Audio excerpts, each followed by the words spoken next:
కపాలదుర్గం 13వ భాగం. హరహర బైరాగితో పాటు అందరూ గుహపై నుంచి ఎగిరిపడుతున్న రాళ్లకేసి చూస్తూ ఆశ్చర్యంగా నిలబడ్డారు. హరహర బైరాగి అంతలోనే తెప్పరిల్లి అనంతశర్మతో, శర్మ, భయపడినంత జరిగింది. శిష్య హరహర అంటూ అరిచిన ఆ కంఠస్వరం నా గురువైన కపాల మాంత్రికుడిది అని అన్నాడు. అంటే ఇప్పుడు నీ కపాలమే పేలిపోనున్నదన్నమాట. నువ్వు ఇంతకాలంగా చేస్తూ వచ్చిన ఘోరాలకు అది తగిన శిక్షే అన్నాడు అనంతశర్మ. సేనానాయకుడు గజదొంగ నరేంద్రుడు కన్నార్పకుండా బద్దలైన గుహకేసి చూస్తూ ఉన్నారు. సైనికులు మాత్రం భయకంపితులు అయిపోయి దూరంగా పరిగెత్తి గుంపుగా నిలబడి తమ సేనానాయకుడు వచ్చే వరకు ఆగటమా లేక ముందుగానే అక్కడి నుంచి పారిపోవటమా అని తర్కించుకోసాగారు. సేనానాయకుడు హరహర బైరాగికేసి తల తిప్పి, ఆ మాట్లాడినవాడు నీ గురువు కొండగుహను ఎలా పేల్చగలిగాడంటావు అని అడిగాడు. మంత్రశక్తి, మంత్రశక్తి అంటూ హరహర బైరాగి పేలిపోయిన గుహకేసి వణికిపోతూ చూడసాగాడు. తన గురువు ఏ క్షణాన గుహ బయటికి వచ్చి తనను హతం చేస్తాడో అని అతడికి భయం పట్టుకున్నది. 2-3 నిమిషాలు జరిగిన తరువాత కూడా ఆ ప్రాంతాన ఎలాంటి సంచలనం లేదు. నరేంద్రుడు హరహర బైరాగికేసి తిరిగి, ఆ గొంతు నీ గురువైన కపాల మాంత్రికుడిదేనంటావా? వాడు గుహలో గంధకం లాంటిది బాగా కూరి దానికి నిప్పు పెట్టి ఉంటాడు. అందువల్లే గుహ అంత శబ్దంతో పేలిపోయి ఉంటుంది అని అన్నాడు. మంత్రశక్తి, మంత్రశక్తి, గురువుగారిని అలా అవమానించకు అంటూ హరహర బైరాగి చెంపలు వేసుకున్నాడు. గజదొంగ నరేంద్రుడు ఈసడిస్తున్నట్లు బైరాగికేసి చూసి కత్తిని గిరగిరా గాలిలోకి తిప్పుతూ, తమ్ముడు అనంత, ఆ గుహలో నుంచి పలికే గొంతు మనిషిదా లేక పిశాచానిదా? ఇప్పుడు మనం ఏం చెయ్యాలి అని అన్నాడు.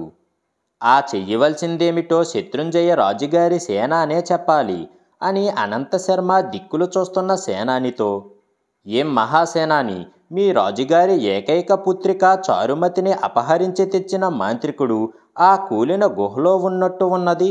ఏం చెయ్యబోతున్నావు అని అన్నాడు. ఏం చెయ్యబోవటమా అని సేనాని పళ్ళు పటపటా కొరుకుతూ కత్తి దూయబోయిన వాడల్లా అంతలోనే వెలవెలబోతూ దూరంగా ఉన్న సైనికులకేసి తిరిగి, ఒరే మందమతుల్లారా, అక్కడేం చూస్తున్నారు, ఇక్కడికి రండి అంటూ కేకపెట్టాడు. 10 మంది సైనికులు గజగజ వణికిపోతూ ఒకరి వెనుక ఒకరుగా వచ్చి సేనాని ముందు నిలబడ్డారు. సేనాని వాళ్లతో, ఒరే, ఇక్కడ జరిగిందంతా చూశారు కదా. మనం శత్రుంజయ మహారాజు గారి ఉప్పు ఇంతకాలంగా ఒట్టినే తినలేదని ఇప్పుడు రుజువు చేయవలసి ఉన్నది అని అన్నాడు. ఆ మాటలకు సైనికుల్లో ఒకడు వణుకుతున్న గొంతుతో, అయ్యా, రాజుగారిచ్చే నెలవారీ జీతం డబ్బులు సరిపడా ఆ నెలలోనే వారు చెప్పిన పనులు చేస్తున్నాము కదా. ఆ విధంగా మీరనే ఉప్పుకు సరిపడా ఎప్పటికప్పుడు మూల్యం చెల్లిస్తున్నాము అన్నమాట. ఇక మీదట మాకు ఉద్యోగాలు అవసరం లేదు. మా కత్తుల కన్నా మంత్రదండాలకు పదును జాస్తి అని అన్నాడు. సేనాని కోపంగా ఏదో అనబోయేంతలో గజదొంగ నరేంద్రుడు ఎగిరి సైనికుడి మెడ పట్టుకొని, ఒరేయ్, నువ్వనేదేమిటి? ఆ గుహలో నుంచి వచ్చిన మాటలకు భయపడి ఇక్కడి నుంచి పారిపోతానంటున్నావు, అంతేనా అని అన్నాడు. అయ్యా, బాగా చెప్పారు. అదే నేను నా తోటి సైనికులు అనేది. మాంత్రికులంటే మాకు చిన్నప్పటి నుంచి తగని భయం అన్నాడు ఆ సైనికుడు మెడపట్టు విడిపించుకుంటూ. నరేంద్రుడు సైనికుణ్ణి వదిలి అనంతశర్మతో, తమ్ముడు అనంత, ఇప్పుడు మనం ఏం చెయ్యబోతున్నాము అని అన్నాడు. ఆ సంగతి హరహర బైరాగే చెప్పాలి. ఏం బైరాగి అన్నాడు అనంతశర్మ. హరహర బైరాగి గుహలకేసి చూస్తూ, ఆ కంఠస్వరం మా గురువుగారిదే, సందేహం లేదు. కానీ ఇంకా ప్రత్యక్షం కాకుండా ఆ పేలిపోయిన గుహలో వారేం చేస్తున్నట్టు అని అన్నాడు. బహుశా నీ కపాలం చిట్లకుండా ఊడబరికేందుకు కత్తికి పదును పెడుతూ ఉంటాడు అన్నాడు నరేంద్రుడు. హరహర బైరాగి అనంతశర్మకేసి దీనంగా చూస్తూ, శర్మ, నువ్వు నాలాగే మంత్రవిద్యలు నేర్చినవాడివే కదా. నన్ను కాపాడే మార్గం ఆలోచించలేవా అని అన్నాడు. అనంతశర్మ కొంచెం సేపు ఆలోచిస్తూ ఊరుకొని, హరహర బైరాగి, నీ గురువుకు నీ మీద కోపం రావటానికి కారణం లేకపోలేదు. ఈ సైనికులను ఇక్కడికి తెచ్చింది నువ్వేనని ఆయన అనుకుంటున్నారు. నీ మీద నీ గురువుకు ఈ అనుమానం పోగొట్టాలంటే ఒక్కటే మార్గం ఉన్నది అని ఒక్క క్షణం ఆగి చప్పున కత్తి దూసి, జై అనంతదేవ అంటూ అరిచి బైరాగి పెంపుడు పులి డొక్కలో ఒక్క పోటు పొడిచి, ఒరే సైనికుల్లారా, ఈ హరహర బైరాగిని పట్టుకొని తాళ్లతో ఆ చెట్టుకు కట్టండి అని కేకపెట్టాడు. సైనికులు ఏం చెయ్యటమా అని ఆలోచిస్తూ ఉన్నంతలో అనంతశర్మ చిన్న గొంతుతో, నేను చెప్పినట్టు చెయ్యండి, ఇందువల్ల మీ ప్రాణాలతో పాటు మా ప్రాణాలు ఉండగలవు అని అన్నాడు. సైనికులు వెంటనే హరహర బైరాగి మీద తాడు విసిరి చెట్టు దగ్గరకు ఈడ్చుకుపోయారు. సేనాని అనంతశర్మకేసి ఆశ్చర్యంగా చూసి, మరి మన ప్రాణాల మాటేమిటి అనంతశర్మ, అసలు నీ ఎత్తుగడేమిటి అని అన్నాడు. అంతలో కత్తి దెబ్బతిన్న బైరాగి పెంపుడు పులి బాధతో గట్టిగా అరిచి వెనక కాళ్ళ మీద సేనాని మీదకి దూకబోయింది. ఆఖరి క్షణంలో అనంతశర్మ సేనాని భుజం పట్టుకొని యువతలికి లాగాడు. పులి అలా దూకటంతో ముందుకు తిరిగి లేవబోయేంతలో గజదొంగ నరేంద్రుడు వెనక కాళ్ళు రెండూ కలిపి పట్టుకొని బరబరా దూరంగా ఈడ్చుకుపోయి పొదల చాటున పారేశాడు. ఈ లోపల సైనికులు హరహర బైరాగిని తాళ్లతో చెట్టుకు బిగించారు. అనంతశర్మ పథకం ఏమిటో గ్రహించిన బైరాగి ఆ వెంటనే పెద్దగా గొంతెత్తి, కపాలగురో, రక్షించండి, రక్షించండి, ఈ శత్రుంజయుడి సైనికులు నన్ను నానా హింసల పాలు చేసి ఇక్కడికి లాక్కువచ్చారు అంటూ అరవసాగాడు. ఆ వెంటనే కపాల భైరవి అన్న భీకరమైన కేక గుహ ప్రాంతాల నుంచి వెలువడింది. అందరూ భయాశ్చర్యాలతో గుహకేసి చూసేంతలో కప్పు భాగం ఎగిరిపోయిన గుహలో నుంచి నిలువునా ఎగిరి పైనున్న రాళ్ల మీదకి ఒకడు వచ్చి నిలబడ్డాడు. వాడు పొట్టిగా దృఢంగా ఉన్నాడు. తెల్లని గిరజాల జుట్టు, పిల్లిగడ్డం, చేతిలో మానవ కపాలం బిగించి ఉన్న బారెడు పొడుగు కర్ర ఉన్నది. వాణ్ణి చూస్తూనే హరహర బైరాగి ఉన్న చోటనే సాష్టాంగపడి లేచి, జై కపాలగురు అంటూ కేకపెట్టాడు. అనంతశర్మ కపాల మాంత్రికుడికేసి ఓ మారు పరీక్షగా చూసి హరహర బైరాగితో, ఈ పొట్టి నక్కదోసకాయగాడ నీ గురువైన కపాల మాంత్రికుడు అని అన్నాడు. హరహర బైరాగి చెవులు రెండూ మూసుకొని, శర్మ, అలా దూషించకు, చిక్కుల్లో పడగలవు. కావాలంటే నా గురువుగారు హిమాలయ శిఖరాల ఎత్తు పెరిగిపోగలరు అని అన్నాడు. గజదొంగ నరేంద్రుడు పెద్దగా నవ్వి ఏదో అనబోయేంతలో కపాల మాంత్రికుడు తన చేతిలోని కపాల దండాన్ని పైకెత్తి, ఒరే శిష్య హరహర, వీళ్ళంతా చంద్రపుర రాజ్యాన్ని ఏలే నా మామ శత్రుంజయుడి భృత్యుల. నేను మొదట్లో పొరబడ్డాను. వీళ్ళు నిన్ను బలవంతాన ఇక్కడికి లాక్కొచ్చారన్నమాట అన్నాడు హరహర బైరాగితో. అవును గురు, నేను తమ కపాల దుర్గం అలంకరణకు ఈ అరణ్య ప్రాంతాల కపాలాల వేట సాగిస్తూ వీళ్లకు చిక్కిపోయాను అన్నాడు హరహర బైరాగి కళ్ళనీళ్లు పెట్టుకుంటూ. ముందే అలా చెప్పావు కావేం, సైనిక దుస్తుల్లో ఉన్న ఆ కూరమేసాలవాడు రాజు మామగారి సేనానాయకుడా అని అడిగాడు కపాల మాంత్రికుడు. అప్పటికే మాంత్రికుణ్ణి చూసి గడగడా ఉనికిపోతున్న సేనాని తల వంచి, మాంత్రికుల వారు నన్ను నా సైనికులను కాపాడాలి. రాజకుమార్తె చారుమతిని ఎత్తుకుపోయిన వాళ్ళు ఎవరో అడవి దొంగలై ఉంటారని రాజుగారు చెప్పగా వెతుకుతూ దారి తప్పి ఇక్కడికి వచ్చాను అన్నాడు కపాల మాంత్రికుడితో. మాంత్రిక ప్రభో, అంతే అంతే, మా నాయకుడు చెప్పిన దాంట్లో అబద్ధం ఏమీ లేదు అంటూ సైనికులంతా ఏకకంఠంగా కేకలు పెట్టారు. కపాల మాంత్రికుడు చిరునవ్వు నవ్వి, మంచిది, మీ భక్తికి మెచ్చాను అని అనంతశర్మ గజదొంగ నరేంద్రులకేసి తీవ్రంగా చూసి, ఆ ఇద్దరూ ఎవరు, వీళ్లకు మర్యాద మంచి తెలిసినట్టు లేదే అని అన్నాడు.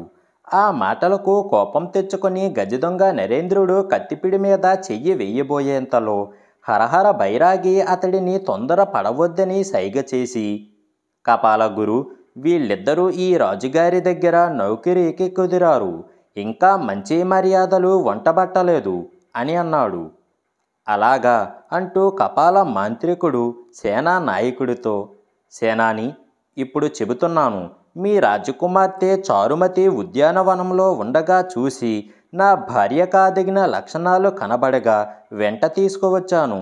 నువ్వు సైనికులతో తిరిగి చంద్రపురం పోయి ఆ సంగతి రాజుమామగారితో చెప్పు అని అన్నాడు. సేనాని పచ్చివెలక్కాయ గొంతులో అడ్డం పడిన వాడిలా ముఖం పెట్టి గొడవ పడబోయేంతలో అనంతశర్మ చిన్నగా గజదొంగ నరేంద్రుడితో, అన్నా నరేంద్ర, ఒక చిన్న తమాషా చెయ్యబోతున్నాను అని కపాల మాంత్రికుడితో, కపాల మాంత్రిక ప్రభు, రాజకుమార్తె వెంట లేకుండా మేము నగరానికి తిరిగిపోతే శత్రుంజయ రాజుగారు మా కపాలాలు బద్దలు కొట్టిస్తారు అని అన్నాడు. వెంటనే ఆ మాటలు అందుకొని సేనానాయకుడు విచారంగా ముఖం పెట్టి, అవును కపాల ప్రభు, అనంతశర్మ చెప్పింది నిజం అని అన్నాడు.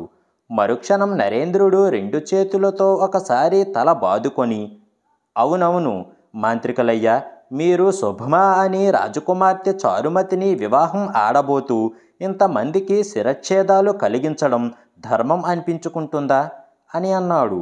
కపాల మాంత్రికుడు విసుగ్గా అందరికేసి ఓ మారు చూసి, ఇంతకు మీరనేదేమిటి అని అడిగాడు. ఆ ప్రశ్నకు ఏం జవాబు ఇవ్వాలో తెలియక సేనాని వెలవెలపోతూ అనంతశర్మకేసి చూశాడు. అనంతశర్మ రెండడుగులు ముందుకు వేసి, కపాల మాంత్రిక ప్రభు, తమరే స్వయంగా శత్రుంజయ రాజుగారి దగ్గరకు రావటం ఎలా ఉంటుందంటారు? ఆ విధంగా మా అందరి ప్రాణాలు కాపాడిన వారు అవుతారు. గుహల మీద చుట్టూ రాతి బంధకమే ఉప్మంటూ గాలిలోకి ఎగిరిపోయేలా మీ శక్తి సామర్థ్యాల గురించి మేము రాజుగారికి విన్నవిస్తాము. అలాంటి అల్లుడు దొరికినందుకు ఆయన తప్పక సంతోషిస్తాడు అని అన్నాడు. కపాల మాంత్రికుడు ఏం చెయ్యటానికి తోచనివాడిలా 4-5 క్షణాల పాటు పొట్టి గిరిజాలను పిల్లిగడ్డాన్ని వేళ్లతో తడివి చూస్తూ ఆ తరువాత హరహర బైరాగితో, శిష్య హరహర, నీ సలహా ఏమిటి అని అడిగాడు. ఈ జరుగుతున్నదంతా హరహర బైరాగికి అయోమయంగా ఉన్నది. అనంతశర్మ ఏదో ఎత్తువేసి తనను తన గురువును చిక్కుల్లో పెట్టబోతున్నాడని అతడికి అనుమానం కలిగింది. హరహర బైరాగి ఏమి చెప్పటమా అని తటపటాయిస్తున్నంతలో గజదొంగ నరేంద్రుడు చప్పున అతడి చాటుకుపోయి కత్తిపిడితో అతడి నడుం మీద గట్టిగా పొడిచి, శిష్య బైరాగి, ప్రాణాలంటే నీకొక్కడికే తీపి కదా అని అన్నాడు. ఆ వెంటనే హరహర బైరాగి పెద్దగా గొంతెత్తి, కపాలగురు, ఈ అనంతశర్మ చెప్పినది బాగున్నది. తమ కాబోయే మామగారిని తమరు స్వయానా కలుసుకొని మాట్లాడటం మంచిది అని అన్నాడు. సరే, అలాగే చంద్రపురానికి వెళ్ళి శత్రుంజయ మామను కలుసుకుంటాను. రాజకుమార్తెతో నాకు కాబోయే వివాహానికి ముందే మీ అందరికీ సువర్ణం బహుకరించబోతున్నాను అంటూ కపాల మాంత్రికుడు చప్పున వంగి అక్కడ ఉన్న రాతి ముక్కను గుప్పెట్లోకి తీసుకొని వాటిని సేనాని సైనికుల మీదకి విసిరాడు. కపాల మాంత్రికుడు విసిరిన రాతి ముక్కలు సూర్యకాంతితో పచ్చగా మెరుస్తూ వచ్చి వాళ్ళ మీద పడ్డాయి. సైనికులు బంగారం బంగారం అంటూ వాటిని ఏరుకోసాగారు. అంతలో కొంతమంది అశ్వసైనికులు చెట్ల చాటు నుంచి వేగంగా అక్కడికి వచ్చి, ఇంతసేపు చెట్ల చాటున ఉండి అంతా చూస్తూనే ఉన్నాము, మా వంతు బంగారం మాకు వదలండి అంటూ కేకలు పెట్టారు. సేనాని కత్తి చూసి వాళ్లను అటకాయించి, ఆగండి ఆగండి, పిరికి వెధవలు మీరు, ఎప్పుడో నది దాటి పోయారు అనుకున్నాను అంటూ పళ్ళు కొరికాడు. కపాల మాంత్రికుడు పెద్దగా నవ్వుతూ, బంగారం కోసం తగులాడుకోకండి, ఈ కపాల ప్రమాణంలో బంగారం ఉన్నది, మోసినంత తీసుకుపోండి అంటూ వాళ్ళ కేసి అందుబాటులో ఉన్న రాళ్లను విసరసాగాడు. ఆ రాళ్ళు మానవ కపాల ఆకృతిలో బంగారంలా మెరిసిపోతూ వడగళ్ళ వానలా వచ్చి వాళ్ళ మీద పడసాగాయి. ఇంకా ఉంది.